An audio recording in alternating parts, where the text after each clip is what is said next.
door. There's a few comments in here, but like there's short fins ones in here too. Yep. Like that one there is not a comet. That's just a goldfish. Yep. Whereas that one there is a comet. He's got the long fins. And then these are the bubble eyes. When these guys, when these get big, they are gorgeous. You just got to make sure you have no sharp things in the tank. And once the bubble pops, it doesn't grow back, unfortunately. No. These guys are basically they're basically a play off of the celestials, because as you can see, the eyes are still pointing upwards, but they're not sticking out more. And then they just have them develop where they have these nice big sacks of water underneath their eye. Yeah. And then these are called telescope because their eyes look out. And they're not a black mirror because they're not black. Amazing creation, so nature thing now.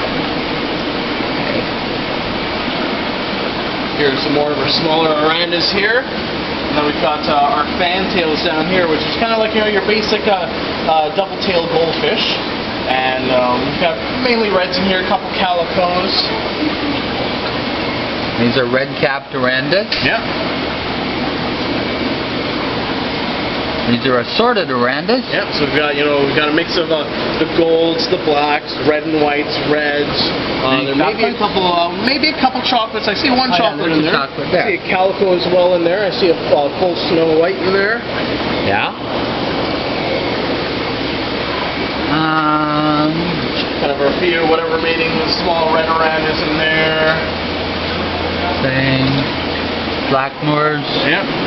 Get blackmores from a couple different sources. So for instance, we will have like blackmores from Thailand, blackmores from Hong Kong, blackmores from the US, all depends. Yeah. And usually, you can usually tell the difference because in usually quality, color, how the eyes stick out. A lot of cases are like that where you'll have, they all have their own specific traits for their area. Yeah. And here we have the pearl scales. Oh yeah. These guys are still young, so they're not fully puffed up yet, I guess you could say. They're called that because if you look at the side of the body, they actually have these little pearly scales on them. Yeah. And when they get larger, they'll almost look like a golf ball.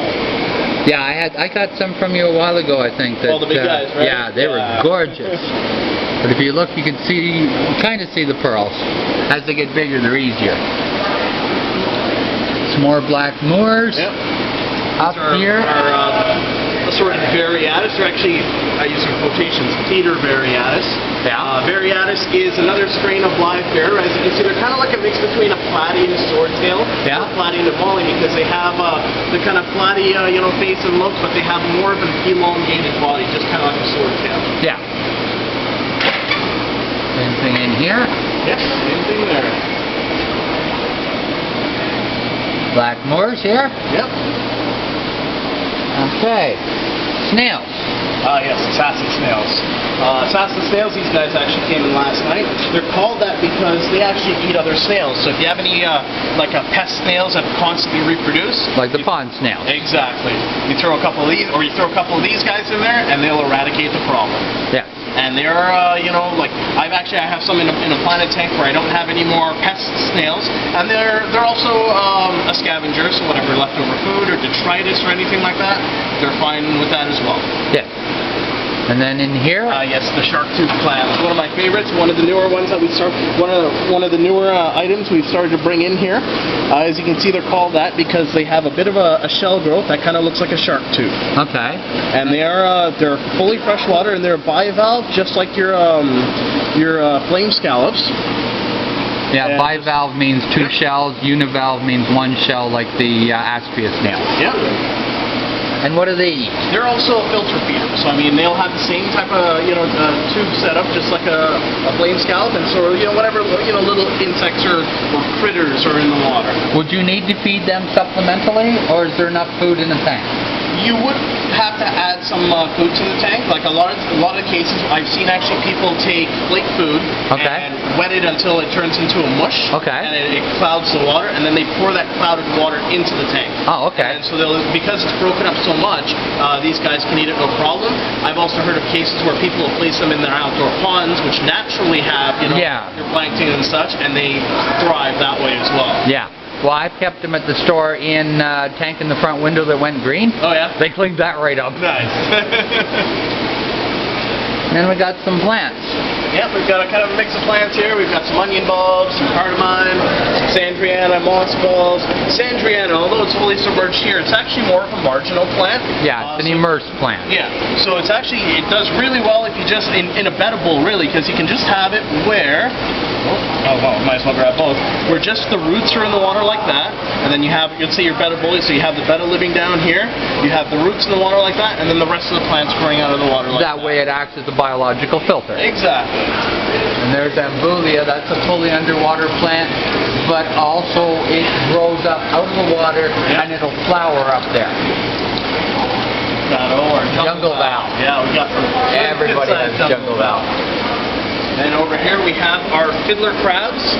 Fiddler crabs are, these guys are actually full fresh, but they do prefer brackish water. As you can see, the male has one larger claw than the other, hence the name fiddler crab, because it looks like a large fiddle. Looks like a big fiddle. Yeah. And then the females will actually have two small claws. We don't have many females in there, but I know if you want to get a shot, Carl, there's one right there. And another name for these guys is radar crab, because if you watch slowly, you'll have the males just sitting there with their big claw, constantly moving them back and forth, like a radar, like they're always scanning, always scanning. Cool. And down here we have our mudkips, or mud skippers. Oh wow! Yep.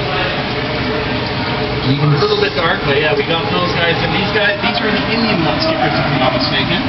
And as you can see, they can live in both land and water as long as their body stays moist. Yeah. And they're, mini predators, so if we were to actually place them in with the fiddler crabs, we would have no more fiddler crabs. Or fiddler crabs with no legs. Oh, they can attack a crab even? Yep. Wow. We've actually had a couple of cases where a fiddler would drop down, and yeah, it didn't work out for him. And here we have cherry shrimp. These guys are called cherry. They're a small species of algae-eating shrimp, and they're called that because of their bright red color. Yeah.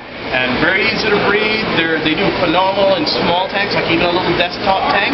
Yeah. And yeah, one of my favorites. Also, they could go in a bowl with the Sandriana. Just don't put the betta in there. Oh yeah, you can if you want to feed the betta real a very expensive meal, Well, not if you were feeding them those red and white ones that are like $20 a pop. That's a more expensive meal. Shrimps, we've got, I feel like I'll pull out one of these panther crabs there for you.